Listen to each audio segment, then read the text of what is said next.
Assalamualaikum warahmatullahi wabarakatuh. Waalaikumsalam warahmatullahi wabarakatuh.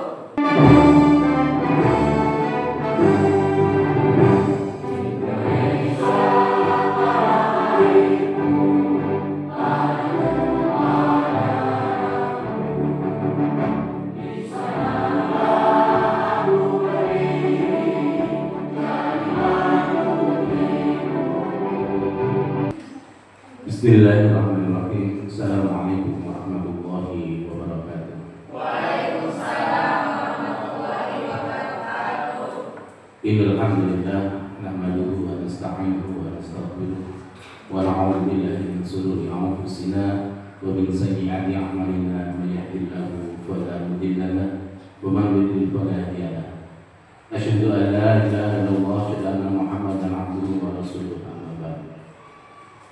Yang saya hormati Ibu narasumber untuk diseminasi hari ini, yang saya hormati Bapak Ibu peserta diseminasi kegiatan 7 jurus BK 7 jurus BK hebat dalam pengelolaan pendidikan.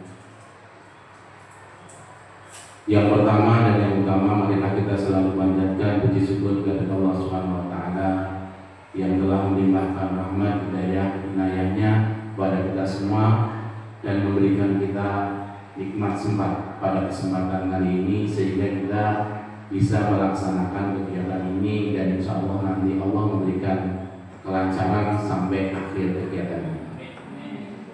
Sholawat serta salam di SMP Negeri 1 Salem akan dilaksanakan diseminasi, yang mana kegiatan ini adalah menindaklanjuti daripada kegiatan yang telah diikuti oleh Ibu Desi Wismasari yang beberapa minggu yang lalu telah mengikuti diklat di Solo ya.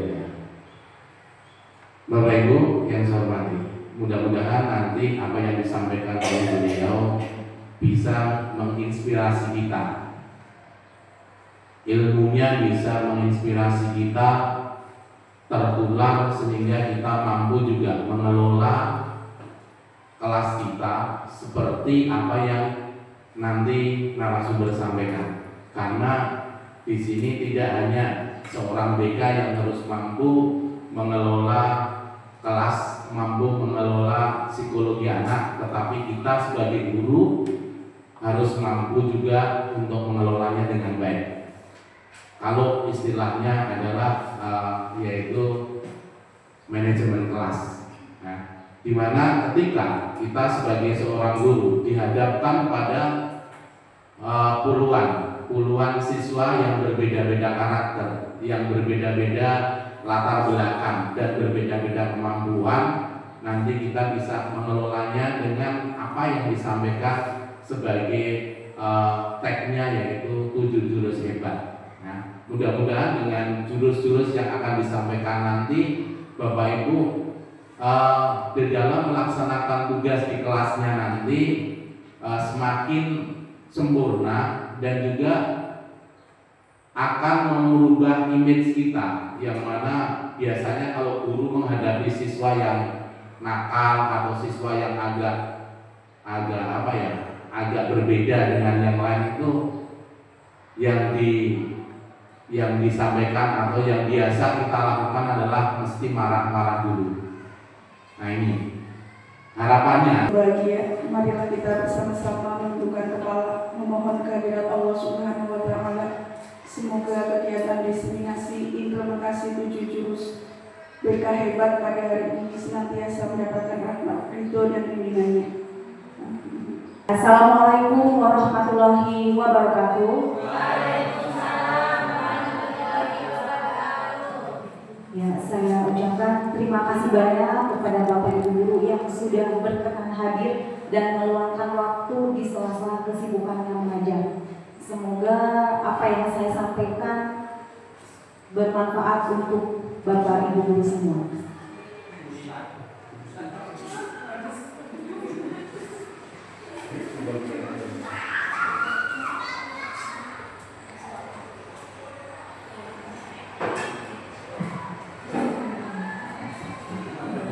Bapak Ibu guru semuanya, ketika kemarin saya di Solo mendapatkan oleh-oleh tentang pembelajaran yang tidak hanya jurus BK hebat saja.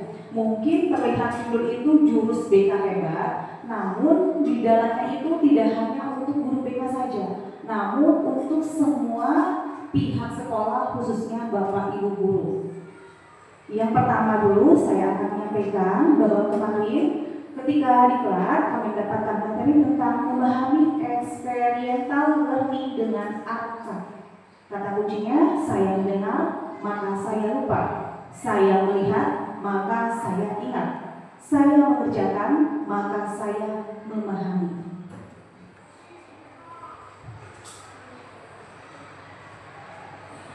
Oke, mengapa experiential learning digunakan? Sangat penting. Kenapa? Peserta cenderung lebih antusias ketika pembelajaran berlangsung secara interaktif, terutama ketika topik yang disampaikan berkaitan dengan pengalaman siswa.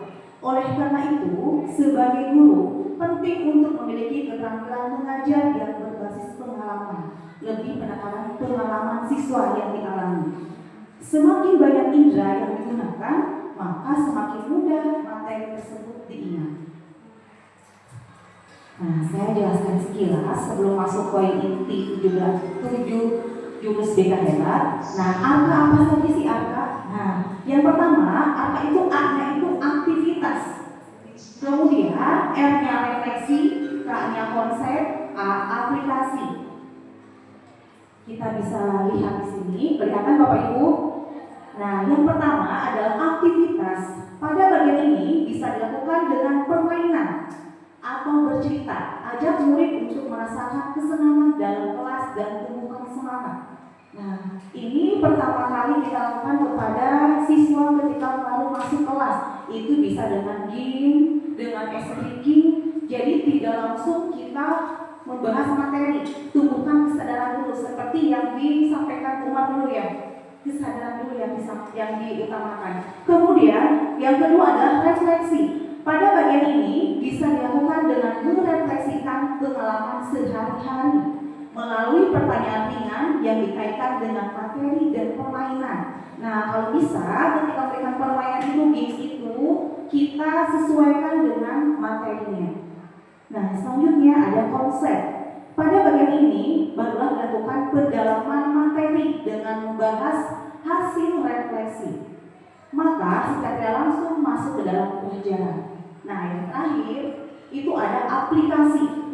Konsep ini kemudian kami coba penerapannya secara nyata pada kehidupan atau aktivitas yang lain. Oke, nah tulisan ini contoh ini yuk. Nah, misalnya bolehlah Bapak Ibu punya video, bisa ditampilkan, bisa ditayangkan videonya. Tapi kalau bisa video yang ditampilkan itu berkaitan dengan pelajaran yang Bapak Ibu akan ajarkan.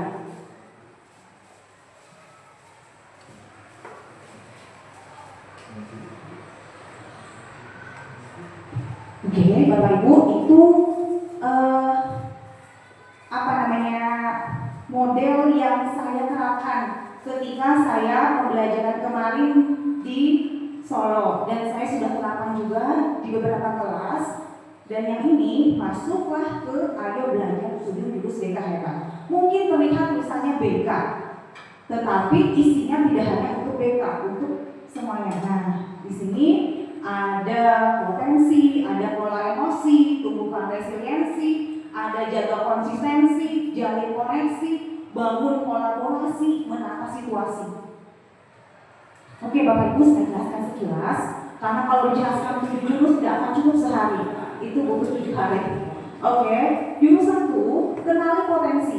Tujuannya adalah guru mampu membantu murid mengeksplorasi potensi, minat, dan bakat melalui teknik asesmen pendidikan. Mungkin BK memang BK sering melakukan yang namanya asesmen. Tetapi Bapak Ibu juga bisa menggunakannya, apalagi dengar-dengar isu bahwa akan ada guru wali ya. Nah, mungkin ini bisa diterapkan juga oleh guru wali, oleh wali kelas. Jadi tidak selalu oleh BK. Ketika ada tulisan minat dan bakat, ketika asesmen itu ada yang namanya asesmen untuk mengetahui gaya belajar siswa. Gaya belajar siswa, mohon maaf Bapak Ibu, yang Ibu ketahui apa saja? Auditori. Berarti auditori itu mendengarkan ya. Kemudian visual itu dengan melihat. Yang terakhir apa ya? Kinestetik, berarti mempraktekkan materi yang diajarkan. Nah, di sini kita akan melihat anak ini gaya belajarnya apa sih? Karena kemarin jujur saja ketika saya ngajar di kelas itu ternyata ada beberapa siswa itu gaya belajarnya sebenarnya itu ada visual juga.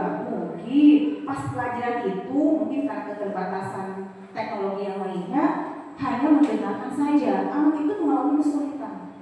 Saya mendengarkan. Nah, ketika saya ketahui, oh ternyata kamu gaya belajarnya di visual juga. Berarti perlu adanya tayangan video yang bisa disesuaikan dengan pelajarannya. Oke. Saya lanjut dulu aja. Oke. Jurus kedua, kelola emosi. Nah, kelola emosi Bapak Ibu ini tujuannya adalah guru mampu terampil menerapkan bimbingan langsung di kelas untuk membantu murid mengelola emosi dan stres akademik. Ini tidak hanya guru BK Bapak Ibu, ini semua guru. Mungkin tidak hanya siswa yang dikelola emosinya, kita sendiri juga ya. Bahkan saya juga sama, perlu PR dalam mengelola emosi. Karena ketika kita menghadapi beberapa siswa di kelas, bermacam-macam sekali kebiasaan anak itu. Ada yang kita baru masuk, udah kemana-mana berapa kali ya. Kemudian suruh mengerjakan, lain-lain, bahkan sudah mengakhir penutupan pelajaran, anak belum membuka buku.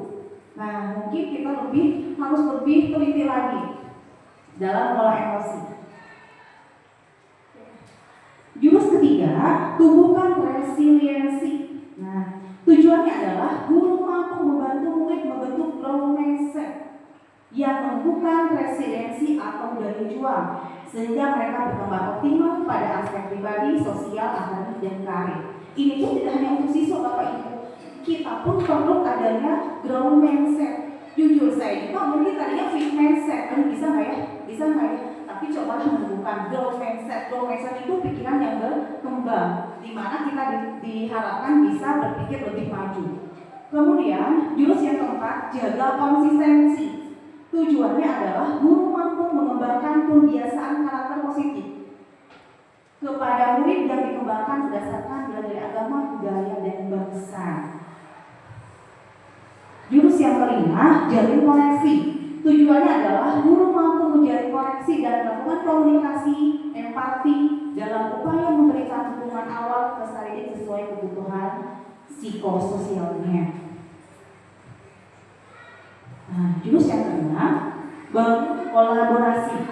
Tujuannya adalah guru mampu menguasai kompetensi sebagai penghubung antara sekolah, keluarga, dan masyarakat serta berbagai pihak dalam melaksanakan proses bimbingan karakter dan pengembangan potensi murid secara maksimal. Ini kolaborasi yang sering kita lakukan di sekolah.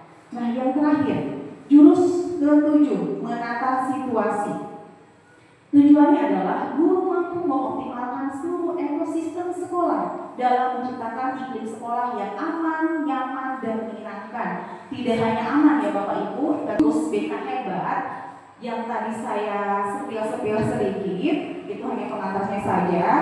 Saya mengambil jurus yang kedua tentang emosi dan resiliensi. Nah, kenapa saya memilih jurus ini? Yang pertama, siswa sering mengalami kesulitan mengelola emosi seperti marah, kecewa, dan stres akademik. Yang kedua, rendahnya resiliensi membuat siswa mudah menyerah dan kehilangan semangat belajar. Dan yang terakhir, diperlukan pendekatan guru mata pelajaran dan guru BK yang fokus pada penguatan sosial emosional siswa melalui jurus BK Hebat. Tujuan praktek baik saya yang pertama adalah meningkatkan kemampuan siswa mengelola emosi secara sehat. Dan soalnya kemarin waktu saya identifikasi itu ternyata banyak siswa yang tiba-tiba nangis, tiba-tiba marah, kemudian tiba-tiba sedikit-sedikit ngeluh, Bu, tolong Bu, dan itu berbagai macam karakter. Nah, kemudian ketika di kelas itu saya memberikan materi tentang emosi dan resiliensi. Yang pertama emosi. Saya menggunakan selembar kertas. Selembar kertasnya itu kemudian saya ceritakan di slide selanjutnya. Oke, langsung saja. Nah, kemarin saya menggunakan aplikasinya bermain kertas emosi ya Bapak Ibu. Tadi kan saya jelaskan di depan tentang ARKA ya, yang jadi tidak lagi tentang metode pembelajaran misalnya yang diferensiasi, enggak. Saya fokusnya bermain yang ARKA. ARKA yang pertama itu tentang aktivitas. Apa sih aktivitas? Nah, saya melakukan ketika pertama kali kelas siswa diminta untuk bermain kertas. Tujuannya apa? Untuk meluapkan emosinya ke dalam sebuah kertas, merespon cerita melalui kertas. Nah, jika merasa senang, kertas akan diusap. Jika merasa kesal, kertas dapat diremas. Jika merasa marah, kertas dapat disobek. Nah, saya bacakan cerita ini, ada powerpointnya, cuma kalau saya sampaikan namanya menjelaskan emosi. Ini ayo bagi praktik baik. Yang pertama adalah ketika berbicara di kelas, tiba-tiba ada teman yang memanggil nama saya dengan nama orang tua saya. Nah, mereka ada yang bermasnya, ada yang sampai menyobeknya. Kemudian yang kedua, saya sedang berdiri, tiba-tiba ada teman yang mendorong saya dari belakang. Perasaan mereka ketika ada yang sudah pernah, ekspresi mereka tuh langsung meremas-remas. Kemudian ketika di grup WA ada yang membuat stiker wajah saya dan beberapa teman lain berkomentar negatif tentang saya. Bahkan saya dikeluarkan dari grup WA tanpa sebab. Nah, yang terakhir, saya mendapatkan nilai paling kecil dibandingkan teman-teman. Berdasarkan pernyataan-pernyataan yang saya pilih itu sesuai dengan masalah-masalah yang saya temukan dalam kehidupan sehari-hari di sekolah. Ketika saya refleksikan, kok bisa ini sobek, ketika pernyataan mana yang sobek, itu Bu, saya pernah didorong sama teman, gimana rasanya? Wah Bu, terus bagaimana respon kamu? Saya langsung memukulnya lagi. Nah, berarti dia belum bisa mengelola emosi. Kemudian, bahkan Bapak Ibu mohon maaf, ada anak yang sampai nangis terus sampai pelajaran saya selesai setelah praktek itu. Ternyata anak itu nangis. Mohon maaf, mudah-mudahan tidak ada. Ya, ada beberapa perkataan mungkin maksudnya baik oleh guru, tapi diterima oleh siswa tidak enak. Maksudnya baik, mungkin tapi siswanya yang belum memahami karena belum terjadi koneksi tadi yang jurus BK yang tadi itu. Sehingga anak itu merasa merasa kok saya diinginkan sih, merasa tersinggung oleh guru tersebut sehingga anak itu nangis. Bahkan ada lagi tuh, saya disobek ini kertasnya karena teman saya seperti ini. Sampai berarti berapa kelas namanya? 3 kelas ada salah satu siswa yang nangis. Nah, Bapak Ibu wali kelas mungkin belum hafal bisa menerapkan nanti di kelas seperti itu.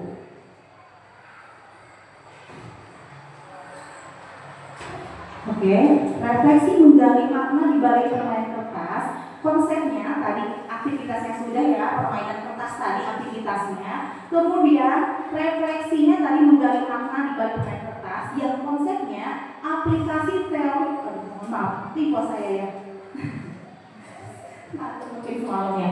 Oke, seni mengelola emosi. Nah, ketika materi saya mengajarkan kepada siswa bagaimana caranya mengelola emosi. Ketika ada emosi datang, apa yang harus kamu lakukan?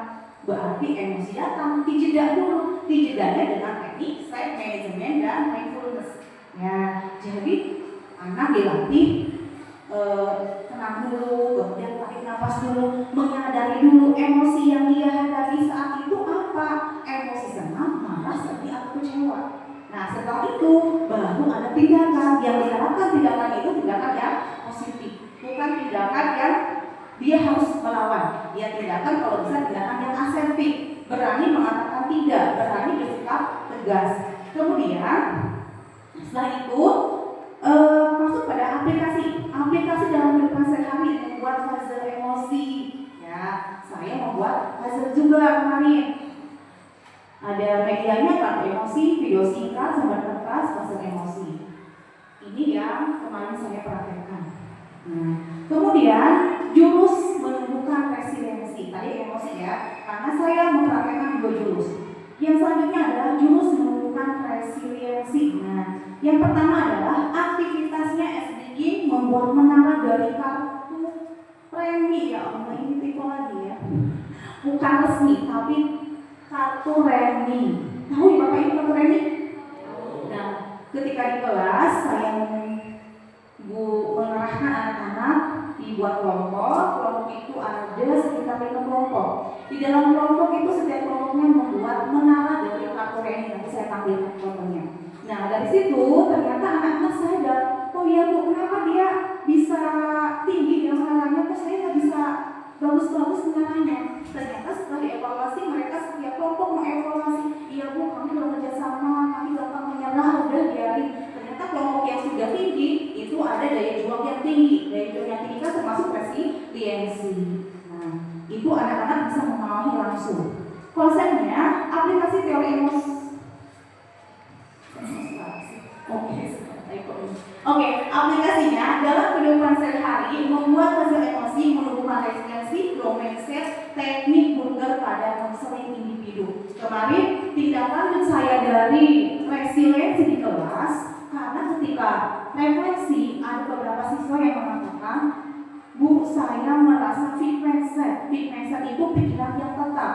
Saya merasa kecewa dengan hasil pelajaran matematika yang saya dapatkan. Kok saya nilainya segini-gini aja ya Bu, padahal saya sudah jungkir balik masalahnya gitu. Saya sudah belajar berusaha semaksimal mungkin Bu, tapi kenapa ya saya nilainya jelek, malah teman yang lain bagus. Dan ketika lihat teman yang lain bagus, saya semakin down Bu, bukan semakin semangat. Ini bukan saya manipulasi, ini nyata sekali. Anaknya bercerita dengan apa adanya. Nah, kemudian saya evaluasi, kita ngobrol-ngobrol menggunakan teknik burger ini. Dan ternyata gaya belajarnya dia yang belum tepat. Dia sukanya itu dengan visual, tetapi dia mungkin hanya mendengarkan, latihan soalnya kurang. Nah, kurang ada kolaborasi. Nah, mungkin Bapak Ibu mohon maaf, untuk kedepannya Bapak Ibu ketika mengajar di kelas bisa melihat dulu gaya belajar anak itu seperti apa sih. Oh, gaya belajarnya ini berarti melakukan pembelajaran yang diferensiasi dengan melihat gaya belajar siswa.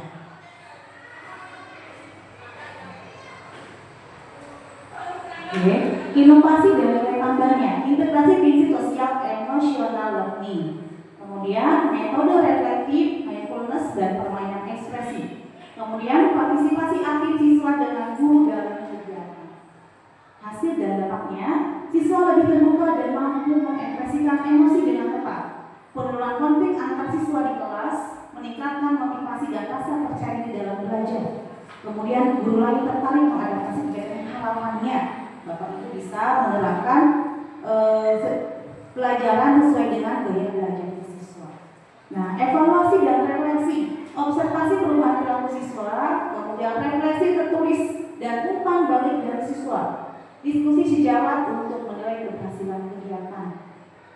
Rencana tindak lanjutnya, saya mencoba untuk mengintegrasikan kegiatan ini dalam program BK tahunan yang memang sebelumnya untuk yang resiliensi ini mungkin sudah ada, tapi bahasanya belum resiliensi.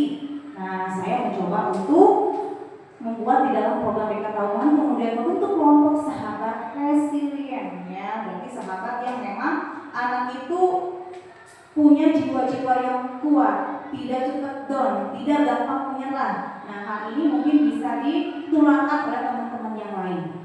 Kemudian melakukan kolaborasi dengan guru mapel dan wali kelas, memperkuat aspek sel dan grow mindset di kelas. Oke, ini dokumentasi kegiatannya, ini fase emosinya ketika saya menerapkan jurus yang emosi. Kemudian ini menara yang saya tadi maksudkan.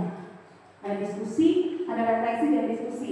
Anak diminta untuk menyusun menara ini dalam waktu yang sesingkat-singkatnya. Di sini ada yang masih seperti ini, ada yang 3, bahkan ada yang masih ditempel-tempel. Dia panik juga, kok bisa yang lain bisa ya? Kok nggak bisa ya gimana. Nah, tujuan saya bukan bisa permainannya, tapi dia belajar bagaimana caranya menumbuhkan ketahanan diri untuk tidak mudah menyerah. Ini ketika kemarin saya kuasai individu, tindak lanjut dari resiliensi tadi. Oke. Materi yang terakhir. Nah, dari sekian 7 jurus BK hebat yang sudah saya sampaikan tadi, ini ada beberapa jurus yang saya pilih. Yang pertama adalah jurus ke-6, bangun kolaborasi. Oke.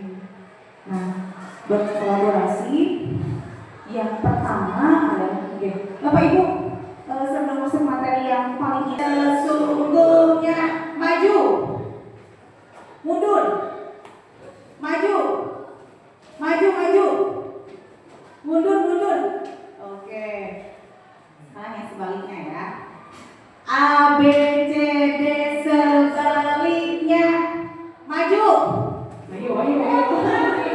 Oke, mundur, maju, maju, maju, mundur, mundur, kiri. Ayo kiri mana, kanan mana? Oke, mundur, maju, maju. Oke, tepuk tangan untuk kita semua. Ya, terima kasih Bapak Ibu. Setidaknya ada gerakan dikit-dikit dari dalam kepala ya. Nah, mungkin speaking ini sepele, tapi speaking ini bisa Bapak Ibu aplikasikan di kelas ya. Mungkin sepele ya, kan mungkin pada basic. Oke, daripada basic speaking dulu. Bisa maju mundur. Ya, apalagi mungkin Bapak Ibu lebih kreatif dari saya, banyak speaking yang lain. Nah, kita langsung ke materi yang inti ini. Tadi sebagai praktik baik sudah, itu yang saya laksanakan. Sebenarnya tidak nakal dan tidak bodoh, tetapi anak itu memang belum paham apa yang seharusnya dia lakukan dan apa yang tidak harus dilakukan. Contohnya, anak yang ketika dia membolos pelajaran, setelah dilihat-lihat ternyata ada beberapa masalah yang lain. Caranya dia untuk cari perhatian, caranya dia untuk lari dari masalah ya dengan membolos itu. Nah, mungkin itu yang perlu kita cari pendekatan. Mohon maaf Bapak Ibu pernah nggak ketika di kelas ada siswa yang ketika yang pelajaran tiba-tiba keluar kelas terus? Pernah nggak? Ada yang pernah? Pernah nggak tasnya itu dilempar ke ruang BK? Belum pernah ya. Oke, mungkin ada beberapa yang pernah ya. Mudah-mudahan di ruangan ini tidak. Oke, kami dari BK sering sekali mengaku, tapi bercerita saya ya, sering sekali menemukan bahwa ada beberapa guru mapel yang menaruh tasnya itu di ruang BK karena jamnya jam ketika pelajaran, misalnya contoh matematika ya Bapak ya, bisa contoh nih. Oh, ada agama, oke. Contoh agama PAI ya. Misalnya PAI ini, anaknya itu bolos, kemudian kenapa guru mapelnya itu menjinjing ya, mengambil tasnya itu, Bu, ini anaknya bolos. Ya, itu dari BK. Ya, Bapak silakan tahu. Sebenarnya kami, kok ditaruh belum BK ya? Jangan-jangan itu bolosnya apa? Karena nggak suka mapelnya. Jadi kan perlu adanya tindakan dari guru mapelnya langsung. Kok bisa sih kamu bolos dengan saya? Ada apakah dengan saya? Siapa tahu dia tidak suka dengan kitanya, tidak suka dengan mapelnya, ataukah ada hal yang lain yang membuat dia takut untuk pelajaran PAI misalnya. Pernah ya dulu ya sepertinya pas Cahaya ya? Belum pernah. Iya, setiap pelajaran PAI, mohon maaf untuk contohkan saja, aku sudah dulu sepertinya ya. Anak Pak Cahaya itu selalu bolos ketika tahu ternyata itu jam ketiga cara Pak Cahaya nih. Berarti harinya itu nggak masuk, misalnya besok nih ada Pak Cahaya, berarti udah ancang-ancang besok nggak masuk. Ternyata dia mungkin takut dengan Pak Cahaya. Seharusnya, mohon maaf, kalau kita evaluasi, mungkinkah anak itu punya masalah dengan pelajarannya kita, bukan dengan mereka. Kalau memang memang sudah ditangani, bolehlah ke wali kelas, bolehlah ke guru BK. Itu yang namanya kolaborasi, itu hanya pengantar. Nah, di sini saya akan diskusi dengan Bapak Ibu, bukan untuk mengajari, tapi kita sistemnya diskusi. Di sini jurus keenam adalah berkolaborasi. Nah, guru BK dan guru kelas menguasai kompetensi sebagai penghubung partisipasi semesta antara keluarga, sekolah, masyarakat, dan media, serta berbagai pihak dalam melaksanakan proses bimbingan karakter dan pengembangan potensi murid secara maksimal. Itu harapannya. Kemudian yang pertama adalah aktivitasnya. Nanti kita akan bermain peran dan ada studi kasus juga. Kita akan diskusi ya sistemnya ini. Kemudian nanti kita ada refleksi, kemudian kita nanti akan membahas materi sedikit, dan kita mudah-mudahan bisa aplikasi dalam sehari-hari di sekolah.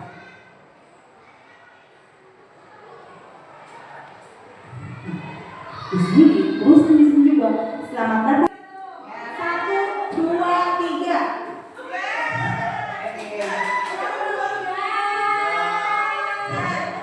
Jadi teman siswa ya, Bapak Ibu ya, mungkin anak siswa juga seperti ini kalau kita bentuk kelompok. Oke, silakan kelompok 1 udah ya. Kelompok 2 jelas, jangan ribut, jangan rame.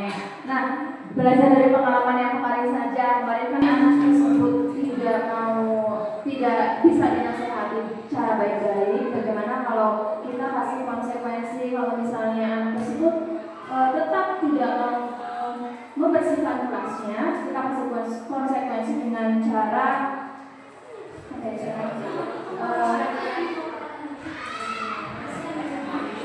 boleh misalnya dengan meminta untuk membawa peralatan kebersihan dari rumah, kemudian selama 1 minggu anak tersebut yang membersihkan kelasnya. Ada gitu saja ya.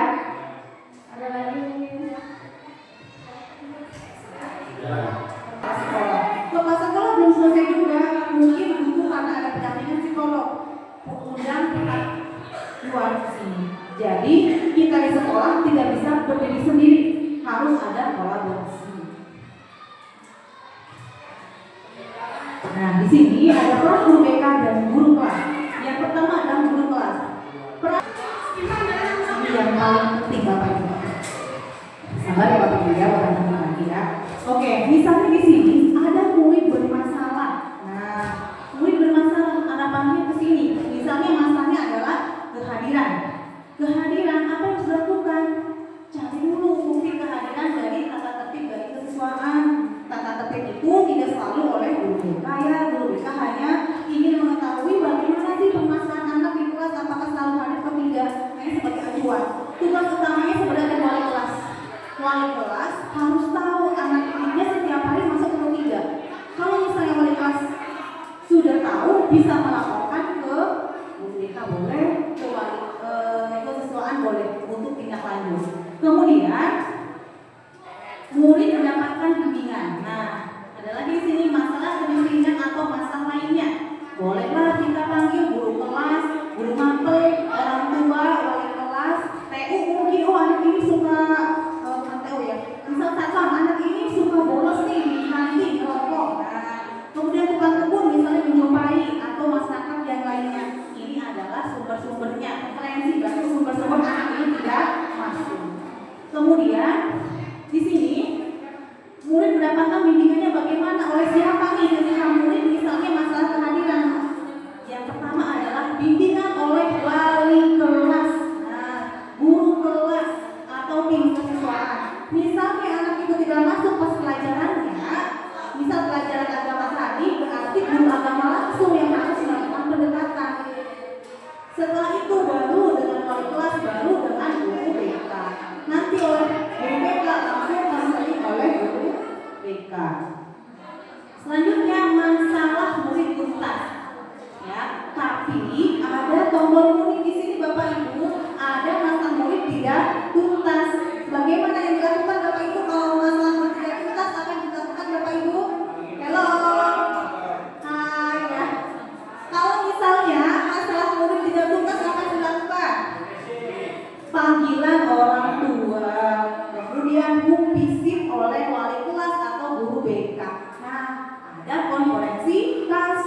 konferensi kasus tadi seperti kolaborasi tadi.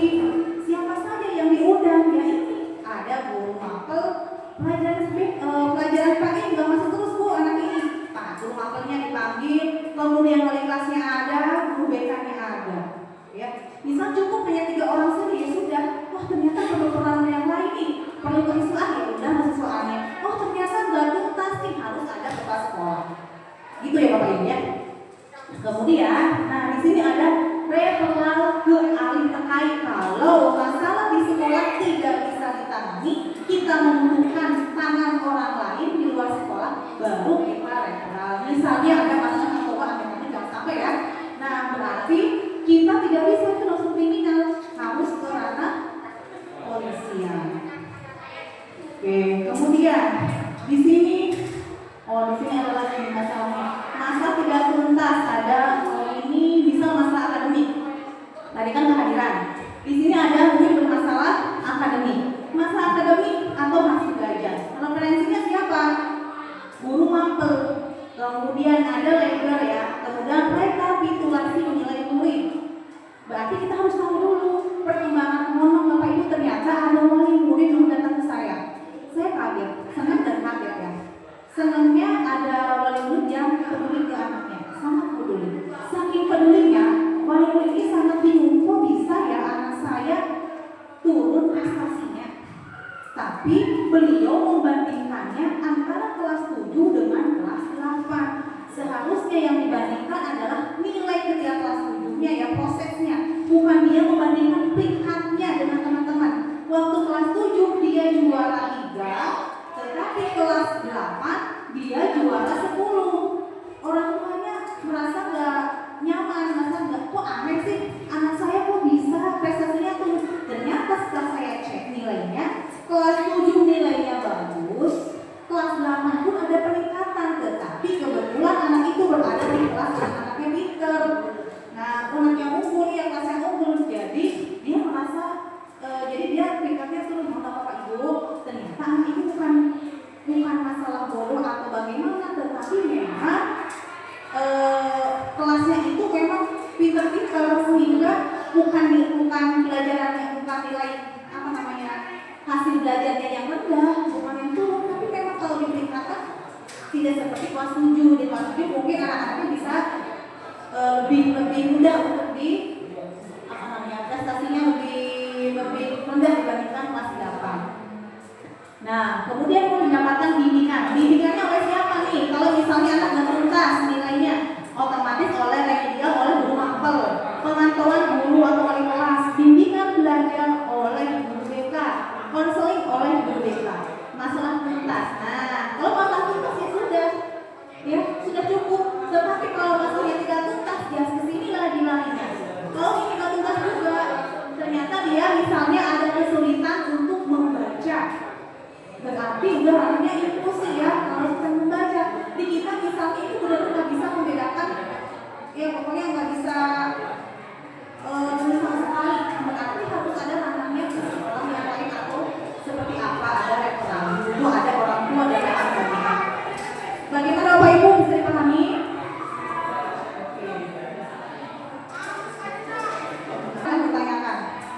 Oke, nah ini udah selesai kok sampai sini. Tujuan pelibatan orang tua, tujuannya apa sih Bapak Ibu? Yang pertama nih, meningkatkan efektivitas intervensi melalui dukungan konsisten di rumah dan di sekolah. Dengan adanya kita kolaborasi dengan orang tua akan tahu bagaimana perkembangan anaknya di sekolah. Dan kita juga akan tahu bagaimana perkembangan anak di rumah. Kemudian yang kedua adalah mengurangi miskomunikasi atau resistensi terhadap salah di sekolah. Yang ketiga, memperkuat hubungan dan komunikasi sekolah rumah, mempercepat deteksi masalah dan pengambilan keputusan bersama. Contohnya mungkin anak yang pernah di sekolah kita yang harus pakai kacamata ya. Nah, itu perlu seperti itu. Oke, ini sudah tadi ya. Ini juga sudah. Oke, sudah selesai ya Bapak Ibu. Nah, dari materi yang sudah saya sampaikan tadi, dari ketujuh jurus BK hebat, dari berbagai praktik dan sebagainya, adakah pertanyaan yang ingin Bapak sampaikan ke saya? terkait pemaparan yang saya sampaikan? Ada? Ada tidak? Ya, assalamualaikum warahmatullahi wabarakatuh. Perkenalkan, nama saya Edi Gunaidi. Saya ingin barusan dijelaskan bahwa pentingnya peran orang tua dalam kolaborasi dengan sekolah. Nah, seperti yang kita tahu kan sekarang lagi viral masalah anak yang merokok yang ditampar oleh kepala sekolah. Cuman orang tuanya sampai melaporkan ke kepolisian. Itu kan intinya tadi berhubungan dengan yang tadi adanya miskomunikasi, kurangnya komunikasi antara sekolah dengan orang tua. Yang saya tanyakan di sini, bagaimana peran atau caranya, triknya supaya memang kita di sekolah itu bisa melibatkan orang tua dalam pembelajaran. Sering kita tahu di contoh yang Sulinjar atau survei-survei yang lain itu kan sering ada pertanyaan apakah di sekolah sudah ada tutor orang yang pembelajaran melibatkan orang tua. Saya itu jujur saya sendiri masih bingung apakah di sekolah kita itu sudah terlaksana atau belum. Nah, itu bagaimana triknya supaya kita bisa menjalin hubungan dengan orang tua dan melibatkan orang tua dalam pembelajaran. Terima kasih. Wassalamualaikum warahmatullahi wabarakatuh. Terima kasih Pak, ini pertanyaan sangat bagus sekali ya, sesuai dengan berita yang lagi hangat-hangatnya yang lagi viral ya. Oke, Bapak Ibu, yang tadi Mbak ini maksud itu edukasi orang tua ya, itu maksudnya itu parenting ya. Memang seharusnya kita sudah ada ya parenting orang tua, di mana kita mengundang orang tua untuk menselaraskan yang tadi miskomunikasi tadi. Bagaimana program di sekolah yang masalah ketertiban disampaikan, oh di sekolah itu ternyata larangannya apa saja sih? Karena memang contohnya Bapak Ibu, ada siswa yang diperbolehkan oleh orang tuanya untuk merokok. Nah, contoh, ada siswa yang merokok nih, ketahuan sama guru. Merokoknya di mana coba? Di kantin. Ketika ditanya, kamu merokok di kantin? Ya, di rumah bagaimana? Bapak Ibu tahu nggak? Tahu, boleh sama orang tua juga. Nah, boleh sama orang tua. Itu kan suatu hal yang bertolak belakang dengan peraturan sekolah. Kita sebagai pihak sekolah harusnya ya, memang kita sudah dari pihak sekolah sudah menyampaikan, sudah tanda tangan juga bahwa di sekolah itu tidak diizinkan untuk merokok atau pelanggaran yang lain. Seharusnya orang tua juga menyadari bahwa hal itu tidak boleh dilakukan oleh anak tersebut, tidak seolah-olah menyalahkan pihak orang tua. Namun di sini ada kesalahan juga, kepala sekolah langsung menampar. Berarti kepala sekolah itu perlu diajarkan jurus yang kelola emosi. Ya, iya, harus tanya dulu. Iya marah. Ya wajar ya kepala sekolah marah ada siswa yang merokok. Ditanya dulu kenapa merokok, bagaimana, ya ngobrol dulu lah. Setelah itu tarik nafas dulu, walaupun itu salah siswa tarik nafas dulu. Kelola emosi, ya baru kita kasih tindakan. Ya udah, besok diperbaiki ke sini ya. Orang tuanya dipanggil dulu, ya. Orang tuanya dipanggil ya, setelah dipanggil orang tuanya tetap kekeh ya, tapi kayaknya kalau orang tua dipanggil mengakhiri ya, maksudnya menyadari bahwa itu salah ya. Kalau orang tua yang mengatakan hal itu benar kayaknya kurang, wah kayak jarang. Tapi kalau waktu itu berarti kepala sekolahnya yang harus mengolah emosi sehingga tindakannya tidak kuat, harus menerangkan dulu emosi kepada kita. Kita harus mampu mengelola emosi sehingga emosi positif kita bisa menular kepada peserta didik. Begitu mungkin Pak ini. Anak itu menutupi Pak. Kemudian sebagai wali kelas sudah tindak lanjut masalah anak itu. Tindak lanjutnya ya tanya kenapa, bagaimana? Karena dukungan psikologisnya sangat terganggu. Datanglah ke ruang BK,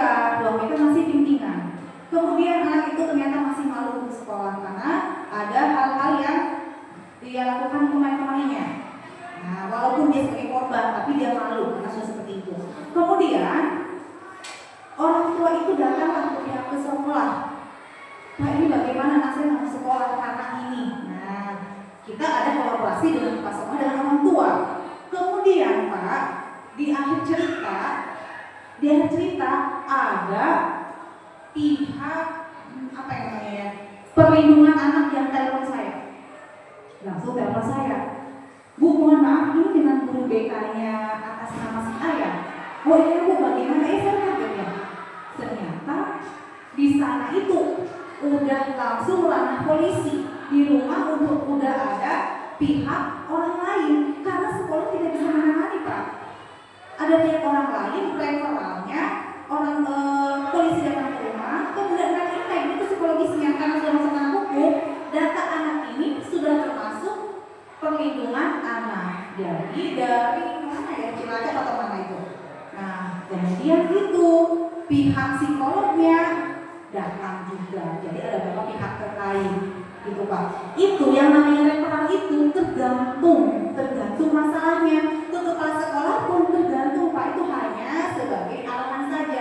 Kalau kepala sekolah nggak selesai, misalnya kayak narkoba, ya kan sekolah mungkin Bapak kepala sekolah bisa menyelesaikan. Anak mengundurkan diri, tetapi kalau udah berbau narkoba, sekolah nanti dimasalahkan juga harus ada polisi. Sekali lagi bagian psikolog juga, misalnya anak tidak tahu minatnya apa, bakat yang bukan hanya asesmen BK yang boleh dilakukan. Ada instrumen BK, penilaian BK, asesmen analisis BK dan kepada siswa yang tidak boleh dilakukan oleh guru BK. Jadi harus mengundang psikolog, tes IQ, taruhlah seperti itu. Sehingga karena sekolah butuh data siswa IQ-nya berapa, sekolah mengundang pihak psikolog untuk mengetahui anak ini minatnya di mana, bakatnya apa, IQ-nya berapa. Begitu Pak Ustadz. Tidak seolah-olah kita, oh di kepala sekolah ada psikiater, enggak. Tergantung masalahnya apa. Kalau dia di pihak ini sudah stop, kepala sekolah tidak ada masalah nih. Udah nih sama guru mapel, guru BK nih sedang. Ternyata nggak selesai masalahnya, itu nggak selesai di kelas sekolah. Ya udah, makanya kesini. Kesini itu kalau misalnya belum selesai. Begitu Bapak Ibu. Adakah tambahan? Boleh berbagi pengalaman? Sudah? Sudah. Oke, sudah cukup ya. Waktu juga sudah habis ya. Karena Bapak Ibu perlu mengajar juga.